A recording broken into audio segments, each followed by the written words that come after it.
Hello दोस्तों, good morning to all of you. दोस्तों, the Shiksha Path के प्लेटफॉर्म पे एक बार पुनः आपको स्वागत है। दोस्तों, आज जैसे कि हम लोग का एक शेड्यूल था कि आज हम SS sorry railway group D एवं एनटीपीसी के सिलेबस के बारे में हम लोग थोड़ा डिस्कस करेंगे और जस्ट 5 मिनट के बाद आपकी क्लास भी बिल्कुल शुरू हो जाएगी। तो दोस्तों, जैसे पहले ही मैंने बताया था कि देखिए, जब भी अगर किसी एग्जामिनेशन को आप प्रिपरेशन करिए तो उनका जो सिलेबस और उनका पैटर्न ये बहुत महत्वपूर्ण होता है। क्योंकि मान लीजिए, अगर किसी वाद के अगर आप तैयारी करते हैं तो उनके क्या क्या उनके जो एक कॉम्प्लिकेशन है, कैसे किस किस जगह पे हमको हिट करना है, वो तो हमको पता होना ही चाहिए। तो देखिए, जैसे रेलवे का एग्जाम का आप देखेंगे और अगर जनरल कंपटीशन और रेलवे का एक फर्क होता है। देखिए, और क्या होता है कि जैसे रेलवे में देखा गया कि वो फिजिक्स और केमिस्ट्री को प्रायोरिटी ज़्यादा देता है, लेकिन सबसे ज़्यादा अगर आप देखेंगे प्रश्न का, तो सबसे ज़्यादा ज़्यादा जो फिजिक्स का जो एक अप्लीकेबल पार्ट होता है, मतलब ऐसे नहीं कि फिजिक्स का कुछ भी दे दिया, मतलब ऐसे उनके जो थ्योरी और कॉन्सेप्ट होते हैं जिनका आप डेली लाइफ में भी उनका आप अप्लीकेशन देखते होंगे। तो वैसे ही अगर आप 9th-10th का अगर आप एनसीईआरटी पढ़े होंगे तो उनमें कुछ चैप्टर बहुत महत्वपूर्ण है। जैसे देखिए, मैं आपको बात करता हूँ। जैसे मान लीजिए फिजिक्स का देखिए, तो फिजिक्स का जो पहला जो चैप्टर आपका हो गया है unit unit and dimension. Dimension मतलब इसी को बोलते हैं बीमा, है ना, कि जैसे बीमाएं या जो यूनिट एंड डायमेंशन, ये तो बहुत कॉमन है, इसका जो है ना थोड़ा सा हिंदी आप देख लीजिएगा।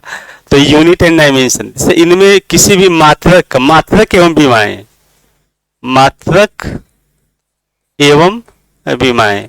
देखिए, इससे एक प्रश्न आपका फिक्स होता है। वैसे तो जो भी जनरल कंपटीशन में है ना, इससे प्रश्न का स्कोप बनता ही है, लेकिन रेलवे में एक होता है। जैसे मान लीजिए जितनी भी, जैसे इनमें जैसे एसआई यूनिट हो गया, एसआई यूनिट का जितने भी जैसे एमकेएस एफवीएस होता है ना, कि जैसे मीटर किलो सेकेंड, फिर फुट पाउंड सिस्टम, या जो भी और जो इनके जो जैसे यूनिट्स, जैसे मान लीजिए एक तो फंडामेंटल यूनिट जो होते हैं, जो मौलिक राशियां, उनका तो बिल्कुल सातों का याद रखिएगा ही।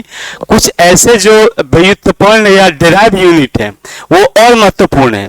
तो ये फंडामेंटल होता है कि स्पेशली सबको लगभग कॉमनली याद ही होता है, तो उससे ज्यादा नहीं पूछता है। आजकल पूछने लगा है डेराइव यूनिट का। जैसे मान लीजिए पूछ देता है आपका जैसे लुमिनस इंटेंसिटी का, जैसे प्रकाश तीव्रता का, समझ गए, या इसी प्रकार का और भी जो डेराइव यूनिट्स है उनसे पूछा जाता है। तो ये वाला जो चैप्टर बड़ा महत्वपूर्ण हो जाता है। इनसे एक प्रश्न का आपका स्कोप बिल्कुल फिक्स रहता है, यूनिट एंड डायमेंशन का। इनमें एक बात और याद रखिएगा कि जो इनमें यूनिट डायमेंशन से थोड़ा सा और आगे बढ़ जाते हैं, कि जैसे मान लीजिए जो मेजरमेंट के जो यूनिट्स होते हैं, जैसे अब होता है ना, जैसे सबसे स्मॉलेस्ट यूनिट क्या होगा, सबसे लार्जेस्ट क्या होगा, जैसे लंबाई का सबसे लार्जेस्ट क्या होगा, सब जैसे लंबाई का सबसे लार्जेस्ट जैसे होता है ना, कि जैसे हम लोग लाइट ईयर, उससे भी आगे हम लोग बढ़ जाते हैं, समझ गए, जैसे लाइट ईयर हो गया, या और भी इनके जो भी लॉन्गेस्ट या जो स्मॉलेस्ट में, जैसे पिकोमीटर हो गया, है ना, एटोमीटर हो गया, जो 10 पे -24, 10 पे -15, या जो भी जैसे होता है म्यू हो गया, म्यू या एंगस्ट्रम हो गया। तो स्मॉलेस्ट और लार्जेस्ट ये सब करीब 11-12 ऐसे महत्वपूर्ण है, उन्हीं में से एक कार्ड आपका पूछता है, तो बिल्कुल ध्यान रखिएगा। ये पहला चैप्टर आपका हो गया। इसके बाद एक चैप्टर हो जाता है यूनिट एंड डायमेंशन के बाद एक चैप्टर हो जाता है आपका, जैसे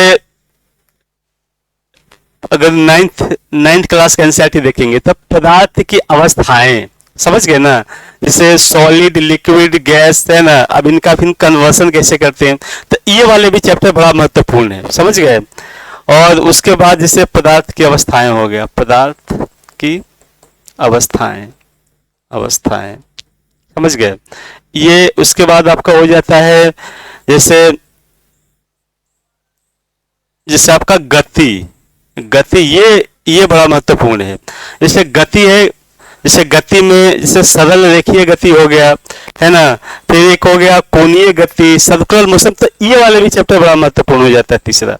इसके बाद एक चैप्टर हो जाता है फिजिक्स का, इनके बाद एक बल या जैसे फोर्स से रिलेटेड है ना, ये बिल्कुल इसी में जैसे देखिए जो मैं हेडिंग बता रहा हूँ बिल्कुल एनसीईआरटी का बल हो जाएगा। बल में फिर आपका इसी में गुरुत्वाकर्षण, गुरुत्वाकर्षण समझ गए, और इसी का और आगे बढ़िएगा तो फिर जो आर्किमिडीज का कुछ प्रिंसिपल्स है जहाँ पे भी बल का एप्लीकेशन होता है आपसे सारा पूछ लेगा। उसके बाद एक चैप्टर हो जाता है आपका साउंड। एक साउंड से आपको अच्छा खासा प्रश्न एक दो तो पूछते ही हैं कि जैसे इनका साइंस, जैसे साउंड का एक स्पीड क्या होता है, निर्वात में जैसे तो साउंड ट्रेवल करती नहीं है, जैसे साउंड का ट्रेवल करने का माध्यम क्या होता है, जैसे साउंड किस किस माध्यम में और उनकी कितनी स्पीड होती है। तो 9th की जो एनसीईआरटी में एक चार्ट दिया हुआ है, बिल्कुल याद कर लीजिएगा कि जैसे मान लीजिए पानी में कितना स्पीड होगा, मेटल में कितना होगा, वो बिल्कुल सॉलिड लिक्विड गैस सबका बिल्कुल एक चार्ट दे दिया है। और अमूमन देखा गया कि जो उनके चार्ट होते हैं उनसे रिलेटेड ही आपसे प्रश्न पूछे जाते हैं, तो ये बिल्कुल देख लीजिएगा। तो देखिए फिजिक्स का इसके बाद एक चैप्टर आपका करंट इलेक्ट्रिसिटी है, समझ गए। उसके बाद आपका करंट इलेक्ट्रिसिटी, करंट इलेक्ट्रिसिटी, तो इनमें देखिए पहले इसका करंट इलेक्ट्रिसिटी का नेचर क्या होता है, समझिए। इससे बोलते हैं कि इलेक्ट्रिसिटी क्या होता है, तो बोलते हैं कि current is a flow of charge, या बोलते हैं कि electricity is a flow of electron, मतलब विद्युत होता है, इलेक्ट्रॉनों की प्रवाह होता है, या फिर चार्जों की प्रवाह होता है, मतलब विद्युत इलेक्ट्रॉनों की प्रवाह या चार्जों की प्रवाह होती है। तो ये आप बिल्कुल देख लीजिएगा। फिर अब देखिएगा जैसे करंट इलेक्ट्रिसिटी का इसका मेजर करने का, जैसे होता है ना कि विद्युत जैसे चार्ज को हम लोग मेजर करते हैं मीटर में, फिर वोल्टीमीटर, तो इनसे रिलेटेड जो भी इंस्ट्रूमेंट होते हैं, जो भी अगर इनके मेजर करने का जो इंस्ट्रूमेंट होते हैं और उनका यूनिट होते हैं वो बिल्कुल ध्यान रखिएगा। जैसे मान लीजिए आपका ओम क्या है, जैसे रेजिस्टेंस का हम लोग मेजर करते हैं, तो उनसे रिलेटेड, और देखिए ये आपको मिलेंगे आपको 10th में, ये 10th का चैप्टर है करंट इलेक्ट्रिसिटी। इसके बाद एक करंट इलेक्ट्रिसिटी के बाद फिर एक चैप्टर आपका हो जाता है जैसे मैग्नेटिज्म। देखिए इससे कम पूछा गया, इससे कभी कभी देखा गया है कि एक आध दो क्वेश्चन पूछ दिए गए हैं, वो भी इनके जो मैग्नेटिज्म का पूछते हैं, जैसे जो थम्स रूल होते हैं ना, कि जैसे right hand rules, left hand rules, तो ये वाले बिल्कुल इनके जो मेन जो ट्रिकी जो जैसे चार्ज, जैसे मान लीजिए थंबनेल्स का, तो राइट हैंड या लेफ्ट हैंड का, तो ये जो मतलब एक को अगर आप समझ जाइएगा, समझ गए ना, जैसे एफबीआई का फोर्स, फिर क्या होता है जैसे फील्ड, बल, फिर चार्ज, तो बिल्कुल उस तरीके से बिल्कुल ध्यान रख लीजिएगा। तो ये भी आपका एक बड़ा महत्वपूर्ण चैप्टर हो जाता है मैग्नेटिज्म का, समझ गए। एक होता है इसमें कि जैसे करंट का जैसे हीटिंग इफेक्ट हो गया आपका, है ना। तो इससे देखिए इससे क्या होता है कि एक प्रश्न आपका यहाँ पे बनता है। तो देखिए एक आपका इलेक्ट्रिसिटी हो गया, मैग्नेटिज्म हो गया, समझ गए। तो ये इतने जितने मैंने आपको चैप्टर डिस्कस किया है, लगभग आपका 80 to 90% प्रश्न यही से हो जाएगा, समझ गए। तो हम अभी देरी ना करते हुए हम पहला चैप्टर आपका शुरू कर देते हैं, यूनिट एंड डायमेंशन जो पहला चैप्टर है। तो ठीक है, अब यहाँ पे आ जाते हैं। एक बार ध्यान रखिएगा, जो चैप्टर जिससे जितने मतलब जो क्वेश्चन ओरिएंटेड चैप्टर को जो मैं बता रहा हूँ ना, आप पहले इसे कर लीजिए, करने के बाद है ना फिर और द स्कोप देखते हैं। मान लीजिए अगर आपके पास समय बच जाता है रिवीजन करने के लिए और आगे करने के लिए तो करिए, समझ गए ना। लेकिन हमारी टारगेट होना चाहिए कि जो मैक्सिमम क्वेश्चन हमारे कैप्चर में आ जाए। मान लीजिए कि 2 क्वेश्चन का अगर रह जाता है तो कोई बात नहीं, क्योंकि अपने टाइम भी तो देखना है ना। पहले हम अपने एक सिलेक्शन जितने क्वेश्चन में होते हैं उसको पहले अपने हाथ में कर लेते हैं, बाद में अगर और देखते हैं समय के अनुसार। तो ठीक है, पहला देख लीजिए यूनिट एंड डायमेंशन। देखिए एक बात आप ध्यान रखिएगा, एक इससे आपका रेलवे में पूछ दिया जाता है प्रश्न, जैसे फिजिक्स से रिलेटेड जो कुछ ऐसे जो साइंटिस्ट हैं जिन्होंने फिजिक्स के बारे में एक अच्छा स्कोप दिया है, समझ गए ना। तो जिससे बोलते हैं कि फादर ऑफ फिजिक्स हम लोग इनको बोलते हैं, न्यूटन को। तो ये तो फादर ऑफ फिजिक्स न्यूटन को बोलते हैं। और देखिए न्यूटन को अब इनके क्या क्या जो इन्होंने क्या क्या काम किया है, तो इसको बिल्कुल ध्यान रखिएगा। जैसे न्यूटन जैसे फोर्स या बल के बारे में समझ गए, इनका जो अपना प्रिंसिपल है, फिर इनका प्रिंसिपल है कोई भी, जिसे मान लीजिए ना, जो भी अगर कोई वस्तु का अपना क्या पोजीशन है ना, जैसे न्यूटन का first law of motion, second law of motion, third law of motion. इसके अलावा इन्होंने न्यूटन लॉ ऑफ ग्रेविटेशन मतलब गुरुत्वाकर्षण का नियम इन्होंने दिया है। लाइट, जैसे लाइट से रिलेटेड भी इनका रिसर्च रहा है। तो देखिए न्यूटन फिजिक्स के फादर ऐसे नहीं जाने जाते, इन्होंने बहुत सारे बात बताए इन्हें, समझ गए, उतना हमको नहीं जाना। इनका जो मेन जो है ना, इनका जो एप्लीकेशन, जो मेन बातें इन्होंने बताया वही आपको ध्यान में रखना है, समझ गए। तो ये तो बिल्कुल जैसे न्यूटन, आर्किमिडीज और जो भी साइंटिस्ट हैं उनका क्या क्या फिजिक्स में योगदान है, ये बिल्कुल ध्यान रखिएगा। इस सब बात बिल्कुल रट जाइएगा, इसका मतलब कोई कंफ्यूजन ना हो। अगर प्रश्न पूछे तो लगे कि हमारे लिए गिफ्ट है, उसमें कोई दिमाग ना लगाना पड़े। तो देखिए यूनिट एंड डायमेंशन में, तो यूनिट एंड डायमेंशन देखिए, अगर आप फिजिक्स का डिफिनीशन देखेंगे, आप फिजिक्स का अगर आप डिफिनीशन देखेंगे तो डिफिनीशन ये, या इसका जो परिभाषा देखेंगे आप, तो परिभाषा क्या होता है फिजिक्स, तो फिजिक्स को बोलते हैं physics is the branch of measurement, या बोलते हैं physics is the branch of science which deals law of nature and natural phenomena. मतलब भौतिक विज्ञान की वह शाखा है जो प्रकृति के नियम एवं उनके घटनाओं का अध्ययन करता है। बिल्कुल ध्यान रखिएगा, भौतिक विज्ञान की वह शाखा है जो प्रकृति के नियम एवं उनके घटनाओं का अध्ययन करता है। आप उस बातों को लिख लीजिए, रुक जाइए, तब थोड़ा सा क्लियर हो जाएगा फिजिक्स। ये क्या होता है कि यह भौतिक विज्ञान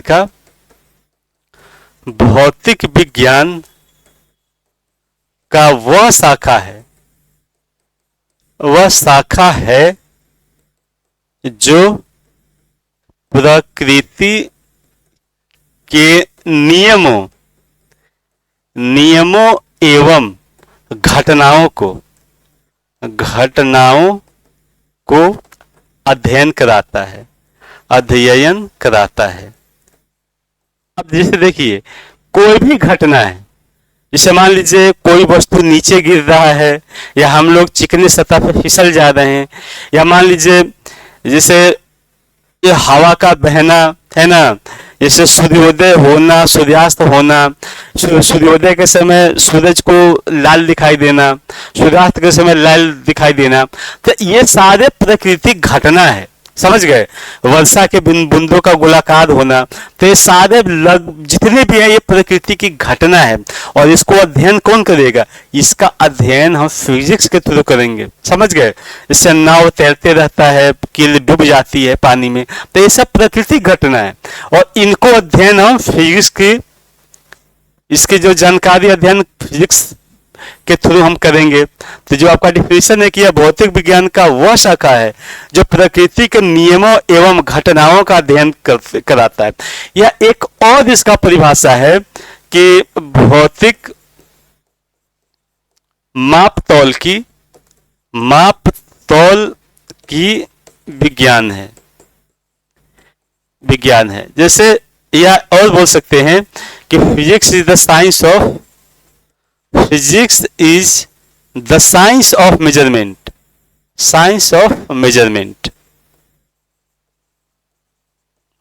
जैसे देखिए मान लीजिए जैसे बल, समझ गए, या किसी भी चीज को जब आप मेजर करें, जैसे मान लीजिए जैसे कितने चार्ज फ्लो कर रहे हैं, कितना रेजिस्टेंस है, या जो भी आप मेजर करेंगे कोई भी किसी भी घटनाक्रम को, समझ गए। जैसे मान लीजिए वर्षा की बूंदों का क्या उसका जो गोलाकार होने का रीजन क्या है, या किसी भी द्रव को उसका क्या उनका नेचर होता है, तो सारे फिजिक्स की जो एक यूनिट्स होते हैं उन्हीं के थ्रू, माप तौल के थ्रू हम ज्ञान करते, मतलब ज्ञात करते हैं। समझ गए ना?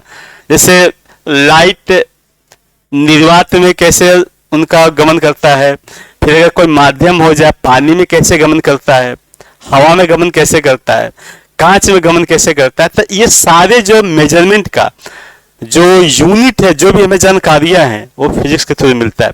तो इसीलिए हम लोग भौतिक को बोलते हैं कि physics is the science of measurement, और माप तौल की विज्ञान है, और सारा बिल्कुल बताता है। समझ गए? तो हम बात कर रहे थे यूनिट एंड डायमेंशन का। तो यूनिट में देखिए हमारे कितने हैं, जैसे यूनिट बोलते हैं ना कि एक होता है फंडामेंटल यूनिट, फंडामेंटल यूनिट, या इसी को हम बोलते हैं मूल राशियां, मूल राशियां। समझ गए? तो जो मूल जो राशियां होते हैं फंडामेंटल यूनिट, मतलब ऐसी जो राशियां जो किसी दूसरे पे निर्भर ना हो। समझ गए? ऐसे स्वतंत्र राशियां जो किसी दूसरे पे निर्भर ना हो। समझ गए? जैसे आपका हो गया, ऐसे फंडामेंटल यूनिट टोटल कितने हैं? टोटल 7 है।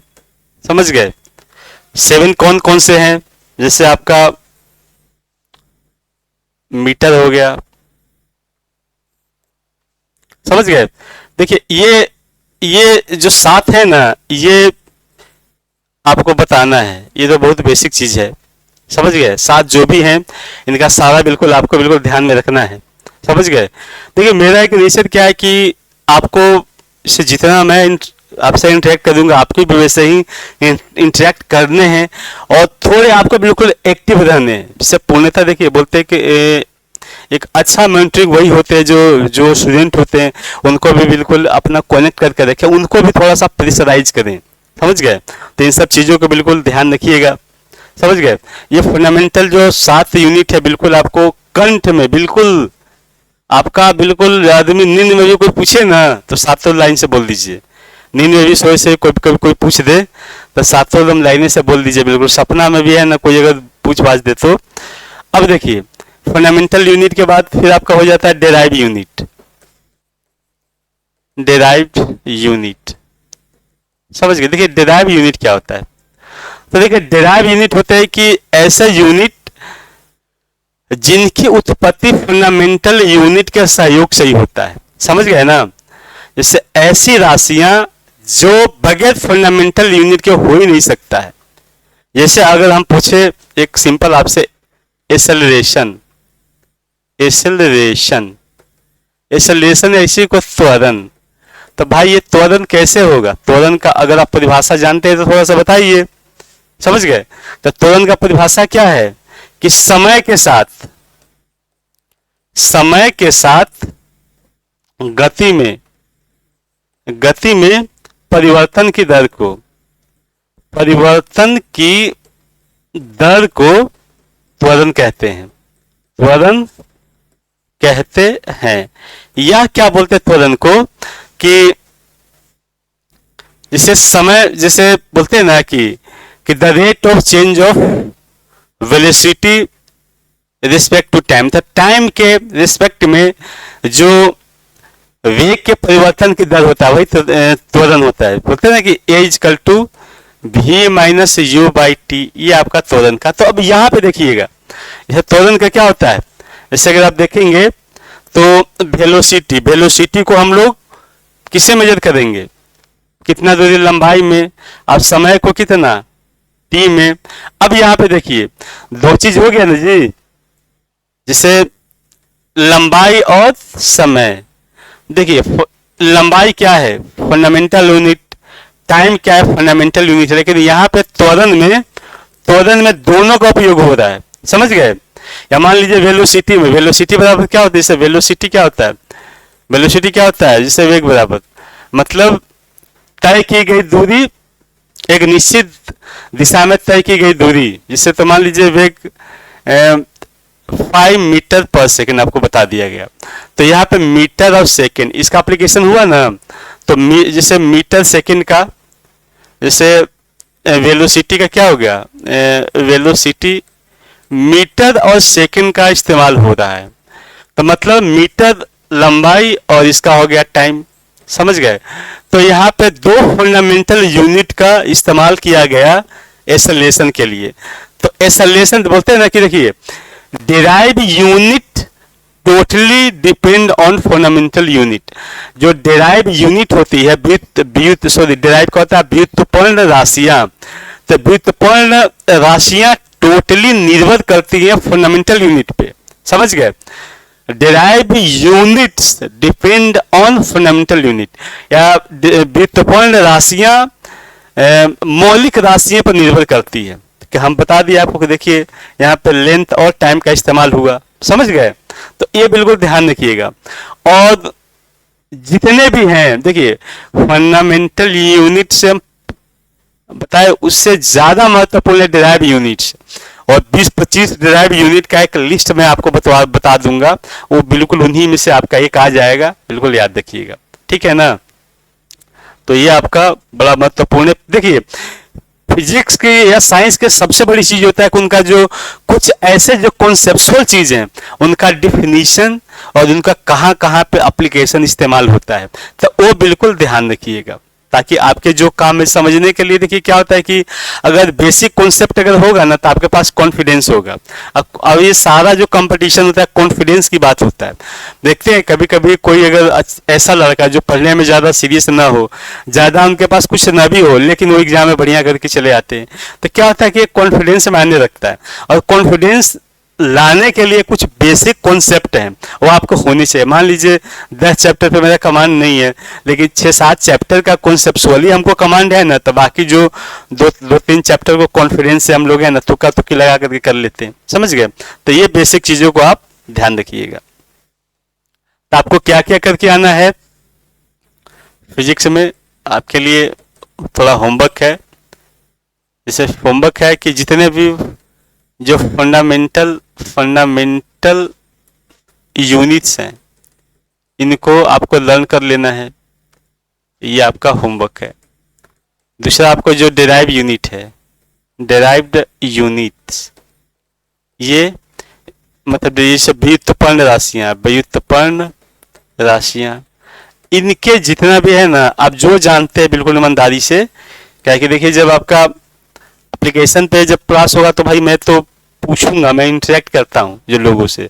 आप देखिए भले अभी जोली हम ना, लेकिन आपको ईमानदारी से मान के बैठना है कि आप सामने बैठे हुए हैं, आपको आंसर बताना है, समझ गए ना। क्योंकि देखिए एक तो इतने ही दूर है, लेकिन अगर मेंटली अगर आप कनेक्ट होकर नहीं रहिएगा तो फिर क्या कुछ मजा नहीं आएगा, समझ गए। तो इसीलिए आप मेंटली ये मत कि फिजिकली आप अनुपस्थित हैं तो कोई बात नहीं, लेकिन मेंटली तो हमसे कनेक्ट होकर के रहिए। तो ये बिल्कुल एक जो आपका जो मौलिक राशियां हैं, मौलिक राशियां और जो व्युत्पन्न राशियां, और कुछ जो साइंटिस्ट हैं, कुछ वैज्ञानिक हैं, कुछ जो वैज्ञानिक जो भौतिक विज्ञान से संबंधित हैं, भौतिक विज्ञान से जो प्रसिद्ध वैज्ञानिक हैं है ना, विज्ञान से जो संबंधित, उनका नाम उनका से संबंधित उनके नाम एवं कार्य क्षेत्र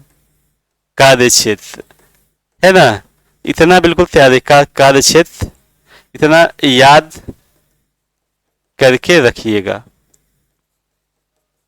देखिए मेरा क्या होता है कि अगर मैं आपसे जितना क्लास लूंगा ना तो उससे 2-2.5 गुना मैं आपको होमवर्क दूंगा, और वो आपको करना ही पड़ेगा।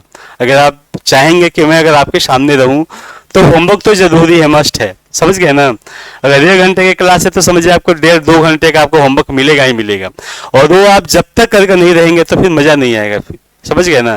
क्योंकि देखिए सफल होने के लिए जितनी हमारी जो जज्बा कि भाई हम सिलेबस टाइम पे करें, उससे 5 गुना आपका होना चाहिए कि हम कवर करके आए। क्योंकि हम लोग दोनों का बिल्कुल बना रहे, आप भी सफल हो जाइए, मैं भी अपने कार्य से संतुष्ट हो जाऊं। और देखिए एक बात बता देता हूं, देखिए teaching is not my profession, it's my hobby. ये मेरी जो क्या है, ये शौक है ना, बोलते हैं ना ये मेरा।